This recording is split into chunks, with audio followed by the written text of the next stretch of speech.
আসলে হুজুর ছেলে পছন্দ করি। কি বললেন? হুজুর ছেলে পছন্দ? ওই যে কথায় আছে না, কুত্তার গলায় মুক্তার মালা আর আলেমের ঘরে জালেম। আপুর অবস্থা হয়েছে ঠিক ওই রকম। মানে হয় না, টাকা পয়সা বা অনেক কিছু থাকতে হবে। আচ্ছা আপু, কিরকম হুজুর ছেলে আপনার পছন্দ? সে 5 ওয়াক্ত নামাজ পড়বে, হজ করবে, এরকম একটা মানুষ আমি চাই।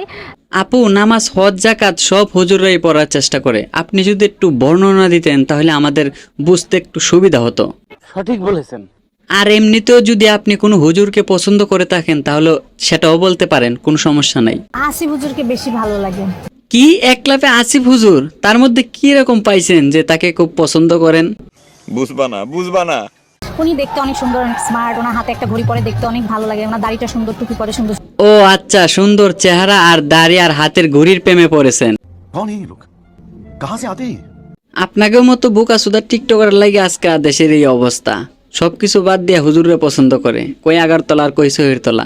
ওই যে কথায় আছে না, কুত্তার গলায় মুক্তার মালা, আপনার অবস্থা হয়েছে ঠিক ওই রকম। ব্রাহ্মণ হইয়া চান্দে হাত বাড়াইতে চান। আর আসিফ হুজুরের কথা কি কমু? আসিফ হুজুর যে বলতে চলাফেরা করে, তাতে করে মনে করেন যে কোনো মেয়ে তার প্রতি মানে আকর্ষণ হইতে পারে। এতে মানে কোনো সন্দেহের কোনো কারণ নাই। তো বন্ধুরা, ভিডিওটা এই পর্যন্ত। ভিডিওটা ভালো লাগলে অবশ্যই লাইক কমেন্ট শেয়ার করে, আপনি যদি আমার চ্যানেলে নতুন হয়ে থাকেন তাহলে অবশ্যই আমার চ্যানেলটা সাবস্ক্রাইব করবেন। আর কার কি দোষ গুণ তা একটু কমেন্ট বক্সে কমেন্ট করে যায়েন। তো ভালো থাকুন, সুস্থ থাকুন, আল্লাহ হাফেজ। দেখা হবে নতুন আরেকটা ভিডিওতে।